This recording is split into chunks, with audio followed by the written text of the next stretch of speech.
आत्मीय भाइयों और बहनों, प्रणाम।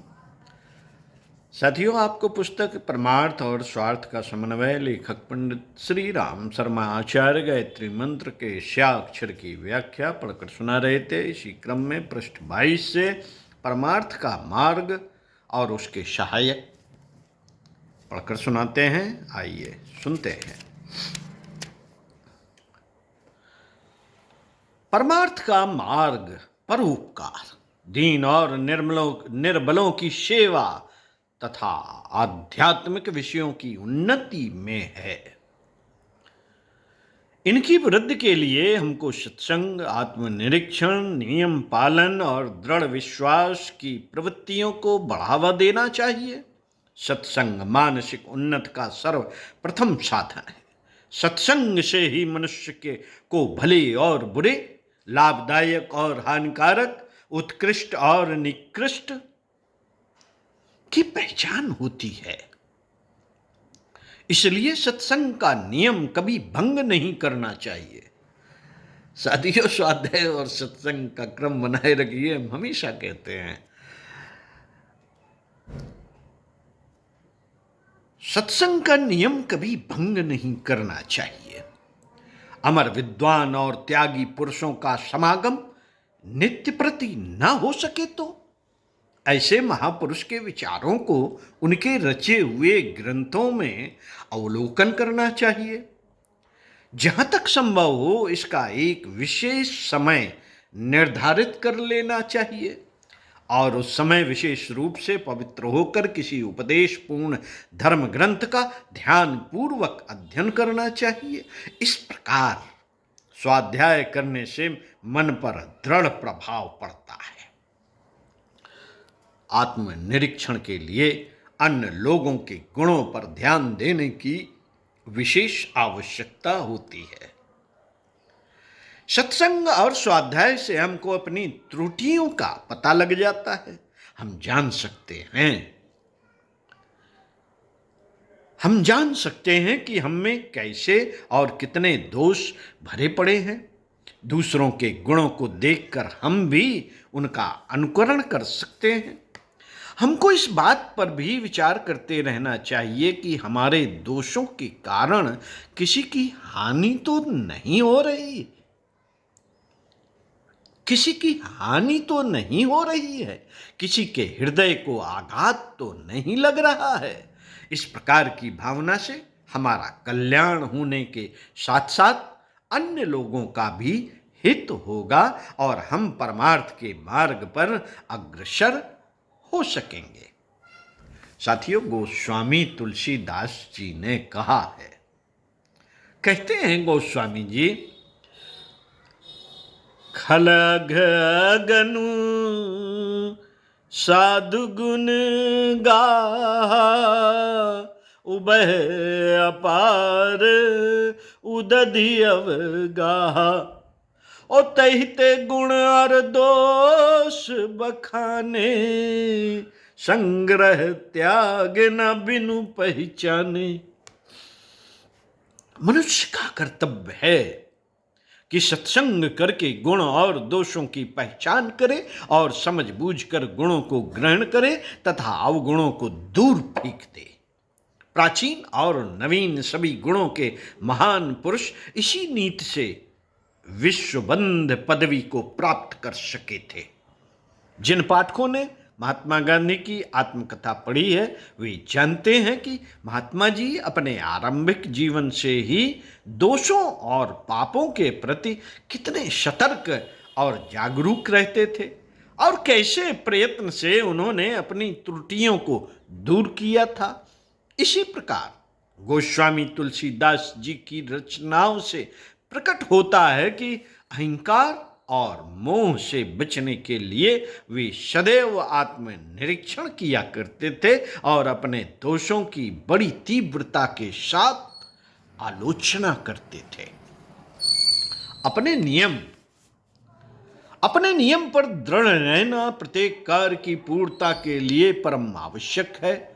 इससे शरीर और मन नियंत्रण में रहते हैं और सहन शक्ति की वृद्धि होती है। मनुष्य का मन बड़ा चंचल है। बड़ा चंचल है मनुष्य का मन। साथियों, सत्संग और आत्मनिरीक्षण के प्रभाव से उतने समय के लिए संयत हो जाने पर भी वह सदैव सुमार्ग पर चलेगा, इसकी कोई गारंटी नहीं। कोई गारंटी नहीं। जैसे ही अनुकूल वातावरण मिल जाता है कि वह उछल कूद मचाने लगता है। इसलिए उस पर नियम पालन का प्रतिबंध रखना आवश्यक है, आवश्यक है।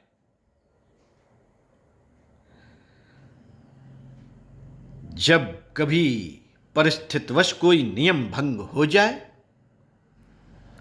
तो उसके बदले में कुछ प्रायश्चित कर लेना भी जरूरी है। इस तरह निरंतर अभ्यास से मन वश में होकर परमार्थ पथ पर आरूढ़ रह सकता है। जो लोग थोड़ा सा साधन करते ही अपने को पूर्ण समझ लेते हैं, वे कभी सफल नहीं हो सकते। गीता में कहा गया है, साथियों, गीता में कहा गया है, अज्ञश्चा श्रद्धानश्च संशयात्मा विनिश्यति नायं लोकस्ति न परि सुखम संशयात् मनः।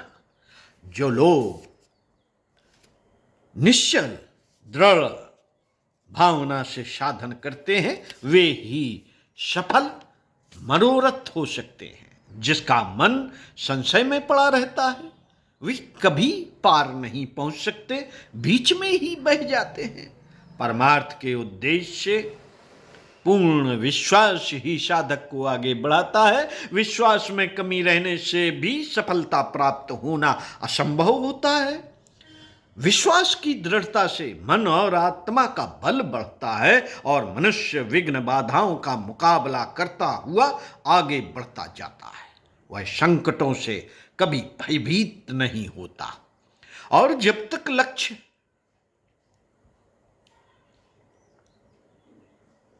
प्राप्त न कर ले, अपनी गति को कभी मंद नहीं पड़ने देता। साथियों, इसी क्रम में इसी पुस्तक का आखिरी पैरा पढ़कर सुनाते हैं, परमार्थ और स्वार्थ की एकता। साथियों, संभव है अब तक के विवेचन से अनेक पाठक इस उलझन में पड़ गए होंगे कि किसको स्वार्थ समझें और किसको परमार्थ। यदि मनुष्य में स्वार्थ की भावना प्रकृति और स्वाभाविक है, प्राकृतिक और स्वाभाविक है, यदि मनुष्य में स्वार्थ की भावना प्राकृतिक और स्वाभाविक है, तो क्या परमार्थ का शब्द कोरी कल्पना है? हम पहले ही बता चुके हैं कि मनुष्य प्रधानतः स्वार्थी ही है और ऐसा होना आवश्यक भी है।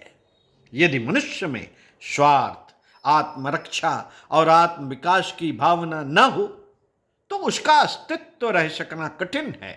परंतु साथ ही यह भी स्वीकार करना पड़ेगा कि उच्च सभ्यता और संस्कृत की गोद में पले मनुष्य में परमार्थ और परार्थ की भावना भी न्यूनाधिक अंशों में अवश्य पाई जाती है।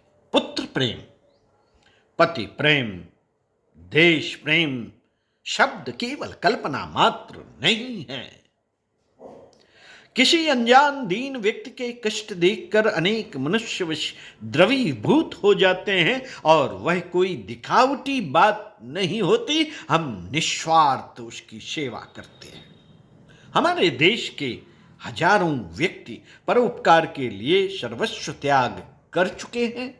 गरीबों और अनाथों की सेवा के लिए अनेक लोग अति प्राचीन कथाओं को छोड़ भी दें तो अब भी ऐसे व्यक्ति हुए हैं जिन्होंने करोड़ों की संपत्ति अपनी खुशी से देशाद्वार के लिए अर्पण कर दी। हम यही बताना चाहते हैं। साथियों, परम पूज्य गुरुदेव कहते हैं, हम यही बताना चाहते हैं कि ऐसा स्वार्थ जो अपनी प्रत्यक्ष हानि करके दूसरों के लाभार्थ किया जाए परमार्थ कहलाता है। ऐसा स्वार्थ जिससे बहुसंख्यक लोगों का हित साधन होता है, दूसरों को भी श्रेष्ठ कार्य करने का प्रोत्साहन मिलता है और स्वयं करने वाले को आत्मोन्नति का लाभ मिलता है। वास्तव में परमार्थ है। पंडित श्री राम शर्मा आचार्य पुस्तक का समापन हुआ। ओम शांति। स्वाध्याय, सत्संग, चिंतन, मनन का क्रम जरूर बनाए रखिए और पढ़ते रहिए कुछ अच्छा और सुनते रहिए कुछ अच्छा। प्रणाम।